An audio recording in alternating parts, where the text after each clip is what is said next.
એ કરજણ સિનોરમાં પણ જે મોટા મોટા બુટલેગરો છે જિલ્લાની પોલીસ ભરૂચ કે નર્મદાની એ પકડતા નથી, કેમ કે બધાના તાર અડેલા હોય. તો કોને પકડે? મોટા બુટલેગરોને પોલીસ પકડતી નથી, નાના નાના ટાબરિયાઓને પકડે, નાનો નાનો ધંધો કરનારે પકડે છે. એ રેતી સાથે જોડાયેલા મોટા મોટા કૌભાંડો ને દબાવવા માટે ભાજપમાં આવી ગયા છે. અને નીલ રાવને તે વખત પણ મેં ના પાડી કે આની ટિકિટ ના અપાય. ગુજરાતમાં દારૂબંધી હોવા છતાં જ્યારે લાખો રૂપિયાનો વિદેશી દારૂ પકડાય ત્યારે સવાલો ઊભા થવા સ્વાભાવિક છે. પરંતુ જ્યારે ખુદ સત્તાધારી પક્ષના જ સાંસદ પોતાની જ પાર્ટીના આગેવાનો અને પોલીસની કામગીરી સામે ગંભીર સવાલો ઉઠાવે ત્યારે રાજકારણ સ્વાભાવિક રીતે ગરમાઈ જાય. ભરૂચમાં તાજેતરમાં 23 લાખ રૂપિયાનો વિદેશી દારૂ ઝડપાયો છે અને આ ઘટનાને લઈને નર્મદા લોકસભા બેઠકના સાંસદ અને બેબાક નિવેદનો માટે જાણીતા મનસુખ વસાવાએ એવા આક્ષેપો કર્યા છે જે સાંભળીને સૌ કોઈ ચોંકી જાય. સાંસદે સ્પષ્ટ કહ્યું છે કે ખનીજ માફિયાઓ અને બુટલેગરોને પાર્ટીમાંથી તગેડી મૂકો. તો કોણ છે દિનેશ વસાવા અને શા માટે સાંસદે નર્મદા જિલ્લા ભાજપ પ્રમુખ નીલ રાવ સામે નિશાન સાધ્યું? આ સમગ્ર મામલે ચર્ચા કરીએ તે પહેલા લલકાર ન્યૂઝને લાઇક, શેર અને સબસ્ક્રાઇબ જરૂરથી કરજો. નમસ્કાર, લલકાર ન્યૂઝ સાથે હું રિયા રાવત.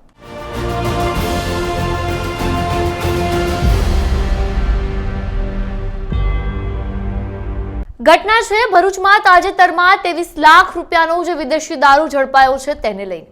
ઘટનાને લઈને નર્મદા લોકસભા બેઠકના સાંસદ મનસુખ વસાવાએ દિનેશ વસાવા તથા નીલ રાવને આડે હાથ લેતા શું અભિપ્રાય આપ્યો છે અને શું આક્રોશ વ્યક્ત કર્યો છે અને કેમ ભાજપમાંથી આવા બુટલેગરોને તગેડી મૂકવામાં આવે તેવા આક્રોશ વ્યક્ત કર્યા છે. ગઈકાલે ભરૂચની એલસીબી પોલીસે ઇંગ્લિશ દારૂ દમણથી જે આવતો હતો એ મુદ્દામાલ સહિત 33 લાખનો દારૂ પકડ્યો. એ માટે ભરૂચ એલસીબી પોલીસને હું ખૂબ ખૂબ અભિનંદન આપું છું. આ દિનેશ 15 વર્ષ પહેલા જ્યારે કોંગ્રેસમાં હતા ત્યારે એને 3 કરોડનો દારૂ પકડાયો હતો. તે વખતે પણ મેં આ મુદ્દાને ઉજાગર કર્યો હતો અને તે વખતે પણ માંગણી કરી હતી કે આ દિનેશ ચિત્રોલવાળાની સામે કાયદેસરની કાર્યવાહી થવી જ જોઈએ. અને આજે 1 મહિના 1.5-2 મહિનાના પહેલા પણ મેં મીડિયા સમક્ષ માહિતી આપી હતી કે મધ્યપ્રદેશ અને રાજસ્થાન અને મહારાષ્ટ્રમાંથી ખૂબ મોટા પ્રમાણમાં ઇંગ્લિશ દારૂ ડુપ્લિકેટ અને જે લોકોને ખૂબ સારી રીતના નુકસાન કરે છે એવો દારૂ મોટા પ્રમાણમાં આવે છે. નર્મદા જિલ્લામાં, રાજપીપળામાં, આંબલેતા પોલીસ સ્ટેશન, ઉમરલા, રાજપાડી, ભરૂચ જિલ્લામાં ઘણા બધા વિસ્તારોમાં જાય. કરજણ સિનોરમાં પણ આ દારૂ જાય છે. આવા મોટા બુટલેગરોના મેં નામ પણ આપ્યા હતા. પણ જે નર્મદાની પોલીસ હશે કે પછી ભરૂચની પોલીસ હશે પકડે ખરા, પણ કોને પકડે? નાના નાના બુટલેગરોને. જ્યારે મોટા બુટલેગરોને જિલ્લાની પોલીસ ભરૂચ કે નર્મદાની એ પકડતા નથી, કેમ કે બધાના તાર અડેલા હોય.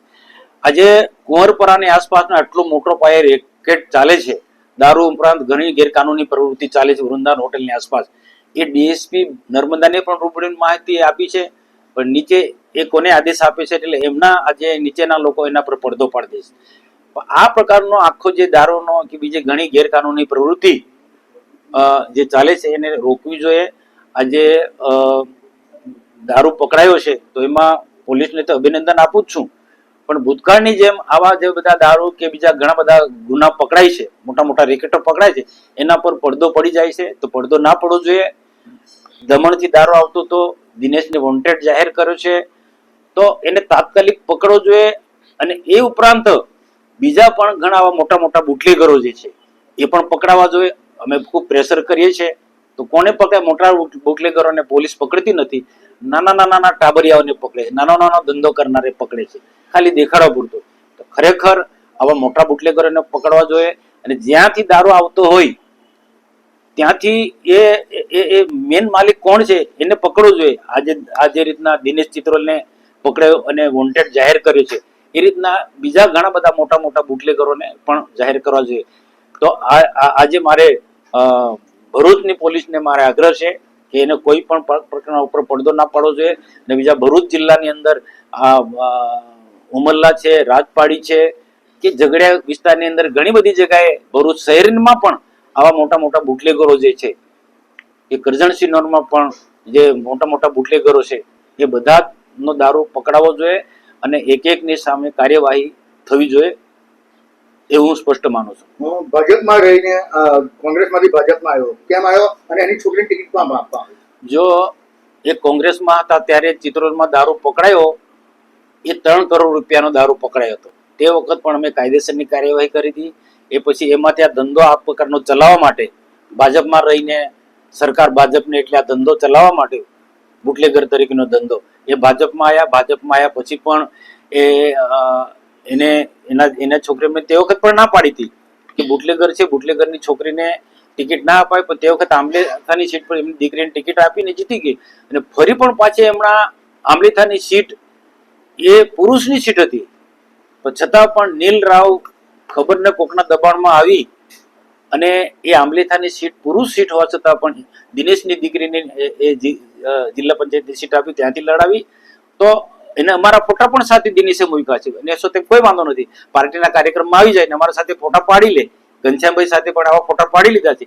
પણ મારો તો રેકોર્ડ છે યાર, દિનેશનો સમય પણ મેં વિરોધ કર્યો છે. દિનેશ જેવા બધા જ બુટલેગરોનો ખુલ્લેઆમ વિરોધ કર્યો છે. અને નામજોગ મને ડીએસપી ને કેટલીક વખત કે જવાબદાર અધિકારી નામજોગ આપ્યા છે કે આ પ્રકારના બુટલેગરો આ પ્રકારનો ધંધો કરી. એ લિસ્ટ આપ્યું છે, મેં લિસ્ટ આપ્યું છે આ બધા બુટલેગરોના કે આ મોટા મોટા બુટલેગરો છે. નર્મદાના જ એસપી ને લિસ્ટ આપ્યું છે.